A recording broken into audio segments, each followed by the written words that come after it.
Hello class, Dr. Castleberry again with the next installment in our video syllabus series for COMM4513, Persuasion, Rhetoric, Persuasion, and Argumentation. See if I can get those three key terms in the right order there. Well, in this very brief video, I'm going to introduce primary readings for this course.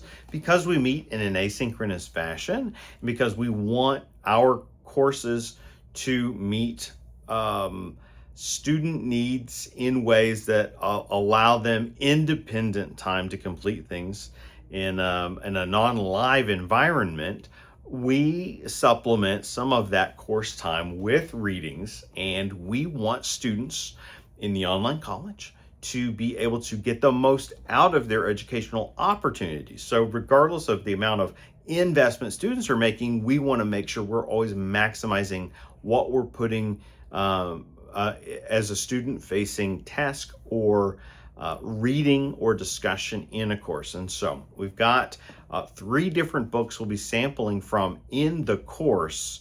I've got two of them with me, and I had a momentary lapse and left the third at my home office, and but you'll be seeing it in the future, I hope, and I hope that it is a text that will speak to you all in some distinct ways. Well, here is an author, scholar, and a book that has lasted the longest through various iterations of this course. I believe it is now in its fourth edition, and it is Lane Crother's Globalization in American Popular Culture. This is a great book that brings together some big tentpole themes. It tackles persuasion from a global angle, right? And it is very much, it's situated in a 20th century argument that carried into the 21st century in a big way, but is changing in little interesting ways with each and every passing year. And so I'll be interested in your feedback on this reading as we go, and that is how the role that popular culture is playing in globalization in the 21st century, or rather, is our popular culture changing by definition? That's something I think you all can help bring to the table, is what are the ways, and what is pop culture anymore? And popular culture by name, right, by definition, popular suggests that it's widely understood, widely embraced or used or expressed or communed with.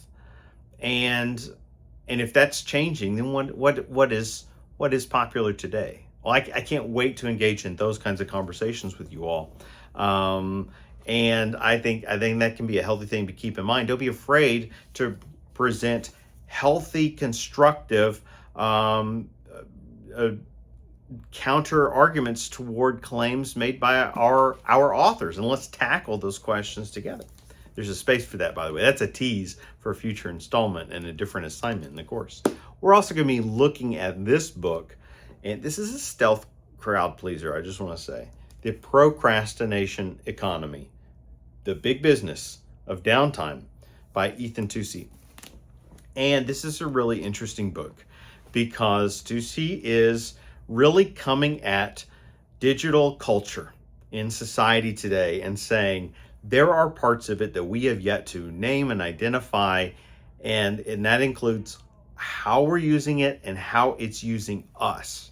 And that's a tease toward one of the readings we're going to encounter in an early week in the class. And so I think you'll enjoy, if you'll be patient and give it some space in your weekly reading schedule. Tucci's The Procrastination Economy is going to surprise you in some interesting ways. All right, I'm going to read the final book that we're going to draw from. It's a larger, what we call an academic anthology, meaning it has a pair of lead editors, and they contribute in the book, but they're the editors of the book. And then as an anthology, individual chapters are written by solo authors, or maybe sometimes a pair of authors, and then by theme relating to academic discipline, they are grouped into units. And that book comes to us from, let me get my wording. This is just like the title of this course. I want to get my wording right.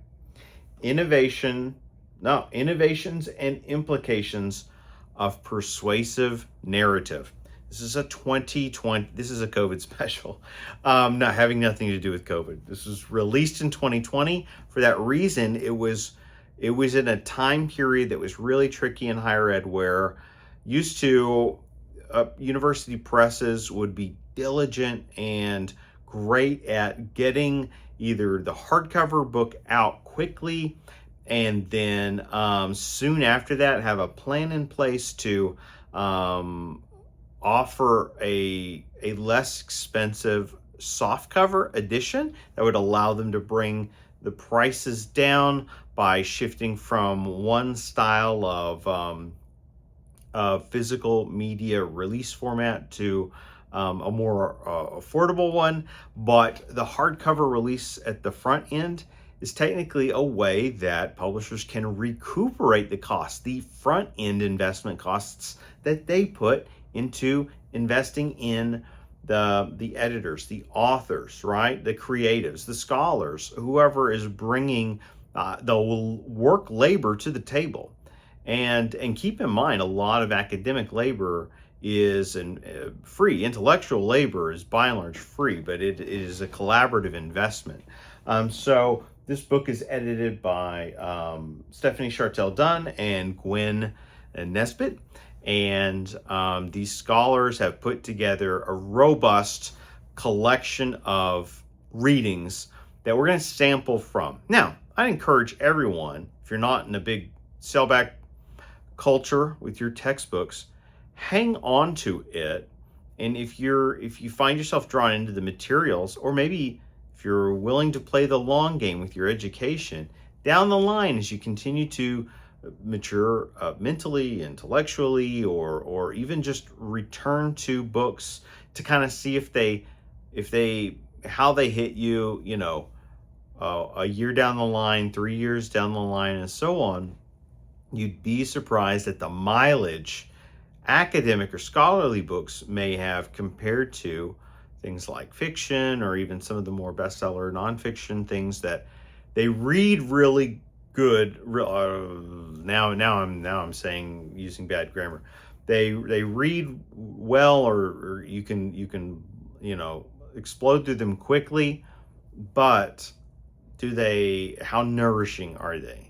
And so sometimes there's that fun business. We're not going to hit every book, because every chapter, there's a lot of chapters in Implications and Innovations of Persuasive Narrative, but we're going to try to point you toward the ones that align best with this course and its interests, and then give you some space, though, to pose your own questions and kind of lead us along too. All right, so that's a look at the readings for COMM4513. Thank you for listening to that and allowing me time to unpack these reads for us.